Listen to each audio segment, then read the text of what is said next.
moi j'adore Beyoncé, mais la prochaine fois, il faudra prendre un producteur qui vérifiera que le stade est disponible à la bonne date. Faut quand même aussi rappeler qu'il y a une autre mécontente dans l'histoire, c'est Aya Nakamura.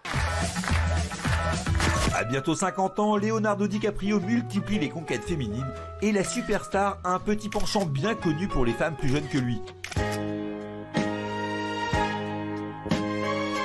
Dernière rumeur en date, l'acteur serait en couple avec une mannequin franco-israélienne de 29 ans, sa cadette, avec qui il a été photographié lors d'une soirée privée à Los Angeles. She could literally be his daughter.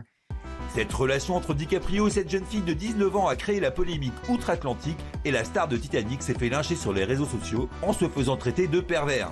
Quelqu'un peut m'expliquer ce qu'un homme de presque 50 ans a en commun avec une femme proche de la vingtaine? Elle a le même âge que ma fille. Ma fille va fêter son 19e anniversaire dans 15 jours. Ça me répugne, ça me dégoûte. Parce qu'à chaque fois qu'elles atteignent 25 ans, ils les jartent. Alors je ne sais pas si vous entendez par là des contrats, tout le monde y trouve son compte. C'est juste dégueulasse. C'est un prédateur sexuel, un vieux dégueulasse de 50 ans. Il s'attaque à des de 18-19 ans. Alors, tu te rends compte quand même qu'aux États-Unis, elle n'est même pas majeure. Si elle a dû avoir ses règles il y a 3 ans. Oh, mais c'est dégueulasse.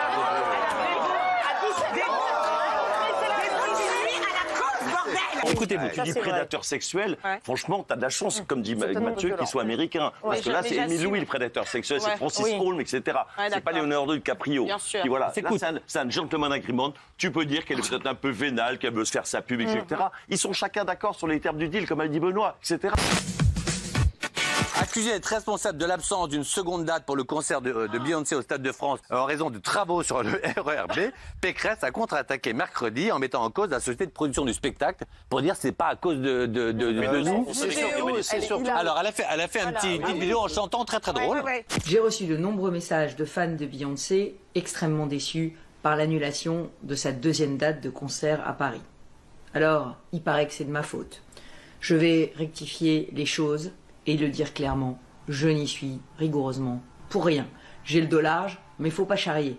Alors je le dis, moi j'adore Beyoncé, je lui dis bienvenue en Ile-de-France, mais la prochaine fois, il faudra prendre un producteur qui vérifiera que le stade est disponible à la bonne date. Bah, elle a entièrement raison, ça fait 2 ans qu'on sait que le Stade de France n'est pas disponible à cette date. Et l'autre idiot de producteur, il dit à Beyoncé, tu viendras tel jour alors qu'il n'est pas dispo. Excuse-moi, ça va priver 80 000 personnes d'un deuxième concert et ça va réjouir des millions de Parisiens qui prennent le RER qui vont pouvoir le reprendre plus vite. Faut quand même aussi rappeler qu'il y a une autre mécontente dans l'histoire, c'est Aya Nakamura. Oui. Qui a son concert en même temps. Elle n'est pas mécontente. On s'écoute. Elle est un petit peu mécontente quand même. Des bêtises. Elle est un petit peu mécontente quand même. Elle a sa date de concert en même temps que Beyoncé. Oui. Donc forcément, elle se fait un petit peu effacer par Beyoncé Knowles. Beyoncé qui aurait pu remplir 20 stades de France au nombre de demandes qu'il y a eu apparemment. Parce qu'il faut rappeler ça fait 4-5 ans qu'elle n'a pas fait de concert. Et que là, elle revient. Aya, mon amie, a dit qu'elle avait fait exprès de faire un concert moins long que celui de Beyoncé pour pouvoir se rendre. C'était de l'ironie. Non, c'est pas d'ironie, elle adore Beyoncé, elle est fan, c'est dans sa vibe, etc. Bien sûr qu'Avaya, elle adore Beyoncé. Mais je l'ai vue en interview et tout. Au contraire, elle a déjà invité ses fans.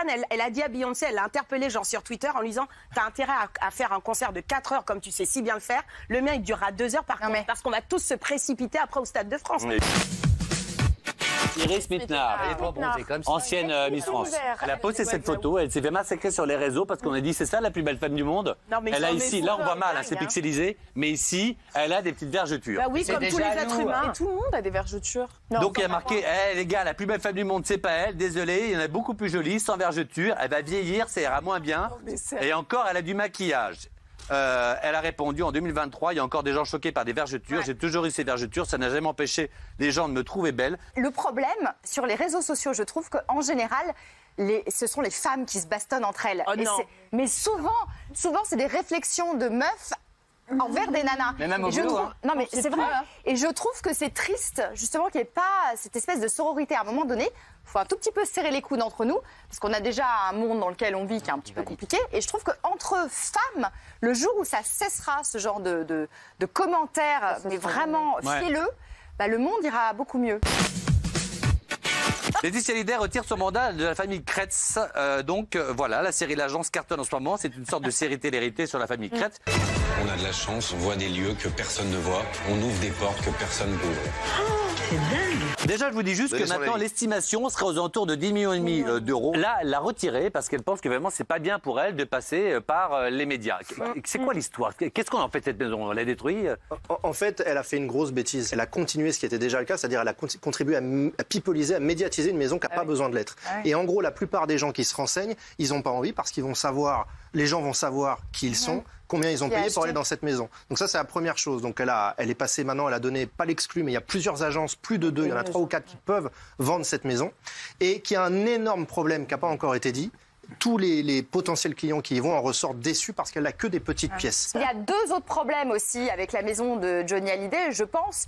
C'est que les gens qui ont vraiment de l'argent, par exemple les Saoudiens, les Russes, les Américains, ils en ont rien à foutre d'acheter la maison de Johnny Hallyday. Ça, c'est une certitude. Et le deuxième problème, c'est qu'effectivement, comme le disait Florian, la maison, elle a besoin d'être un petit peu homestagée, c'est-à-dire qu'elle est restée dans une espèce de forme de mausolée de Johnny Hallyday. Les gens qui ont vraiment du pognon, c'est-à-dire ce genre de somme, c'est des gens qui viennent avec des énergéticiens, des maîtres feng shui, etc. Vous avez vraiment envie d'aller dans une maison où il y a eu des dettes, des disputes, un mort, des tromperies. Tous les gens qui l'ont vu ont dit la même chose, c'est bad vibes. Voilà.